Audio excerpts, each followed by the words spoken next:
Hi everybody. So today's reading is not from Out of the Dust, the novel, but it is connected to it. So today I'm going to be reading a nonfiction article from Scholastic's Teaching Students to Read Nonfiction, used with permission from Teaching Students to Read Nonfiction, and the title is Black Blizzard. Now you can find this, my students, Ms. Bruins and Mrs. Kosak students, you can all find this on your Google Classroom. So there is a link to this that you can read along with. So, Black Blizzard. Imagine this. You're eating breakfast one Tuesday morning, minding your own business. You chance to look out the window. "Ma, Dad," you yell, "it's back, take cover." Even though it's 9 a.m., the sky in the distance is pitch black. A dry tidal wave of dust and dirt, 7,000 feet high, is rolling, howling toward you.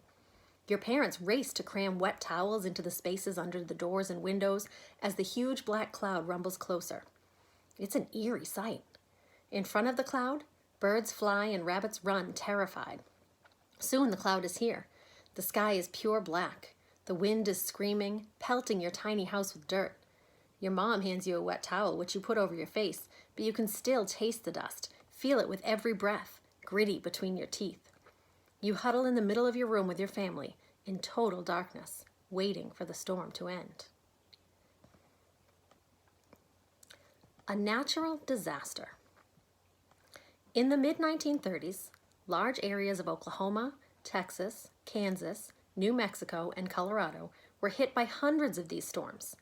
Together, these storms made up some of the worst natural disasters in America's history. The dust storms destroyed the land, ruined the economy of the whole area, and threatened the lives of most of the population. Everyone who could picked up and moved west. It became the greatest peacetime migration ever in America. How did it happen? From 1900 to 1930, many families bought or leased small parcels of land in the Plains states and built farms. The area was mostly dry grasslands, where crops are difficult to grow. With hard work, the farmers were able to grow wheat and corn and to raise cattle. But in 1931, a terrible drought fell across the middle of the nation. America was already suffering from the stock market crash of 1929 and the Great Depression. Now, from 1931 to 1935, farmers got almost no rain at all. For 5 years in a row, their corn and wheat crops failed. Farmers had no income and couldn't pay their mortgages. And soon, their financial troubles were matched by the horror of their surroundings. The soil blew away. With no rainfall, the soil in the area became loose, dry, and dusty. The region's native wild grasses, which had served to hold the soil together, had been replaced long ago by crops, which now dried up and blew away. Soon, heavy winds began to howl, picking up the dust and soil. When the winds reached 50 or 60 miles an hour, they picked up the topsoil right off the ground. The flying dust buried roads. It flew through the walls and windows of flimsy farmhouses.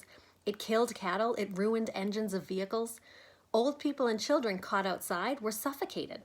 Thousands of others died slowly of dust pneumonia. The dust storms were the last straw for many area farmers. They had already suffered through 5 years with little or no income because of the drought. Now, banks and mortgage companies took their farms, sending tractors to knock their houses down and run them off the land. The farmers, with no other choice, packed up their families and meager belongings and headed west.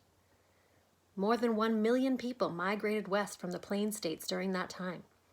Poor, dirty, and hungry, they rumbled down Route 66, searching for work, picking crops, digging roads, anything that would keep their families from starving. But things were tough in the West, too. There were not enough jobs for all the new arrivals. Few could afford housing. Most of the migrant families camped or squatted where they could. Many native Californians resented the migrants, calling them Okies, and were spreading rumors that they were mentally handicapped. They felt the migrants were ruining local schools with overcrowding.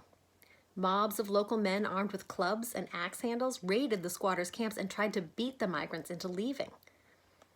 Eventually, as America came out of the Great Depression, things began to improve for the migrants in California. Within a few years, the rains returned to the Dust Bowl and people began farming again. Over the decades since, There have been several other serious droughts in the Plain States, but the Dust Bowl of the 1930s will always be remembered as the worst of all.